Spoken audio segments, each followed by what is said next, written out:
There are some things in life that are out of your control that you can't change, and you got to live with. The choice that we have, though, is either to give up or keep on going. If you wake up tomorrow morning and blame your failure on someone or something else, you have no reason to change, do you? I want to ask you, what are you going to believe? Are you going to believe in yourself? Are you going to believe everybody else's judgment on you? Are you going to believe people when they say that you're a failure? No one really likes you, no one really cares about you. It's that son of a bitch's fault. Son of a gun! I did everything I could! But if you woke up in the morning and looked in the mirror and said, I am failing because of me, the decisions that I make, the energy I put in, I'm not passing the blame. If you look in the mirror tomorrow and say that, you will change. So sure enough, from poor to rich and from rich back to poor, what do you do now? What occurred to me was that even though my money was gone, I still had the skills. And the skills proved to be more valuable than the money. So I just simply went back to work, went back to the street, went back using the formula I had used in the first place to do well and made many times more what I did the first time. But I think that's the key. You just have to go back to work. You could be rich, man, but you cannot erase the work ethic part. There is no getting around. Ain't no elevator to the top. You got to take the stairs. The elevator don't go to the top, man. Not in the world of success. You got to take the stairs. Y'all got to start getting gritty, man. I hate it when I see young people wasting their time, wasting all this technology got. Just bull. Just sitting around in this world that's been created for you, that everything is instant. At the end of the day, don't compare yourself to people that you feel are more qualified than you. Don't compare yourself to people that you think that are more talented than you. At the end of the day, don't compare yourself to other people's gifting. At the end of the day, hard work works. Hard work can always outwork talented people who don't want to work that hard. And so at the end of the day, I know some of us, maybe we don't come from the greatest home environment. We don't come from the greatest social and economical status. But at the end of the day, we are still in control of our lives. I promise you. Put in the work. If you put in the hard work, if you take control and you respect your dream and you respect your craft and you're willing to sacrifice and to get serious about that thing, I promise you over time you're going to see the thing come alive. Hard work will always create opportunities for us to win in life. I mean that. And what I learned was the law of cause and effect. Now, the law of cause and effect is the great law of life. It basically says that there's a reason for everything. Everything happens for a reason. That success is not an accident. Failure is not an accident. If you want to be successful, happy, financially independent, if you want to achieve all your goals, it's not luck. It's not an accident. What you do is you find someone else who at one time did not have the effect that you want. You decide what you want. You find someone else who didn't have it, and you find out what they did to get it, and you do it over and over again until you get the same result. And it's not an accident. Well, when I learned this, it changed my life. You mean if I do what other successful people do, I'll get the same results that other successful people get? Answer is yes. You mean if I find out what top salespeople do, and I do the same thing until I master it, I'll get the same results as top salespeople? I'll make the same money? I'll have the same cars? Yes. So I went out and I did it, and it worked. The law of cause and effect is what changed my life. And by the way, I've been in many different businesses now. I've consulted for more than 500 companies over the years, over the last 20 years. And in every case, I asked them, how does your business work? What are the cause and effect relationships? And where's it strong? Where's it weak? What's working? What's not working? Where are the places where we can gain advantage? Where are the places where we're losing money, and so on? And they think it's miraculous when I come in with this advice, which I charge them a lot of money for. Okay, so what I learned was this, is that there is a mental application. By the way, of all physical laws, there's mental applications.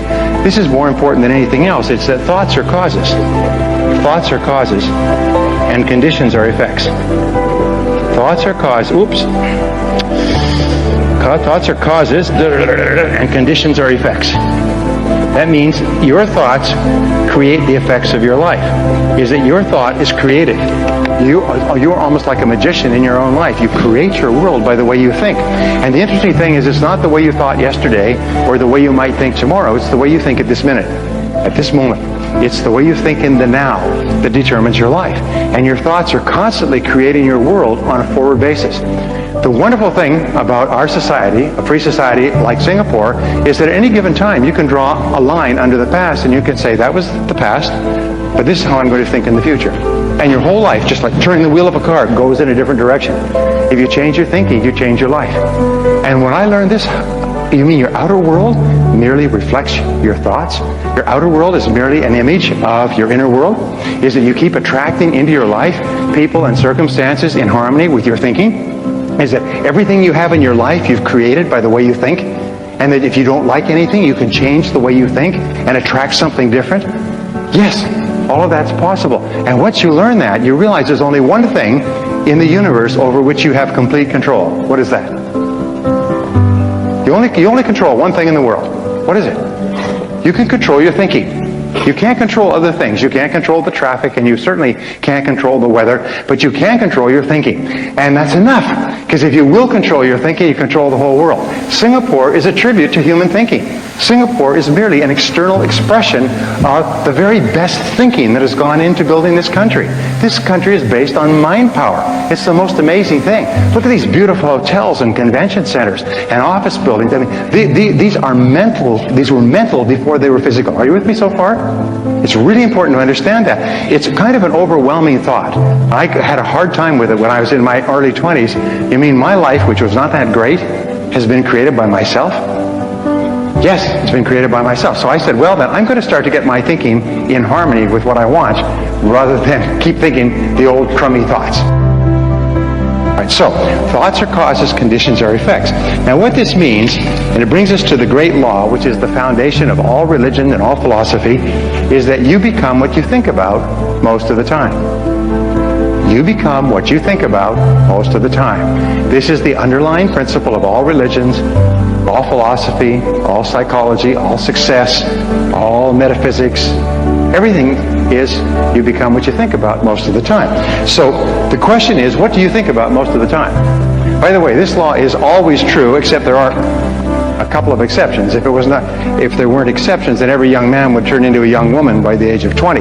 But nonetheless, you do become what you think about most of the time. Now, by the way, one of my subjects when I was poor is I began to study self-made millionaires.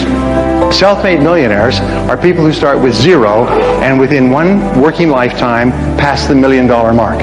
But here's the point, is I studied self-made millionaires. These are people who started with nothing. They started with no money and maybe limited education. Sometimes they were brand new immigrants. Sometimes they couldn't speak the language, and they made more than $1 million.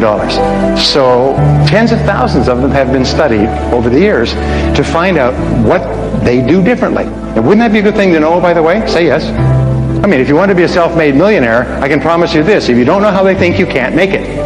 In other words, if you want to go somewhere but you don't have a map, you can't get there. So I began to study them, and I found, what do you think self-made millionaires think about most of the time? They think about becoming financially independent. Because financial independence to them is very important. They want to reach the point where they don't have to worry about money.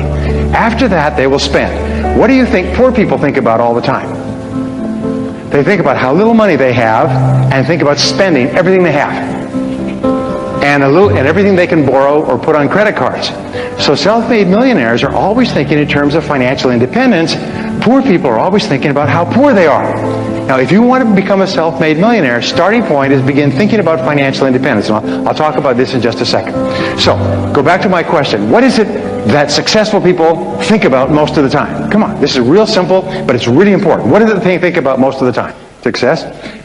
You're right. They think about what they want most of the time and how to get it. Now, these are the two turning points in your life. Think about what you want and how to get it.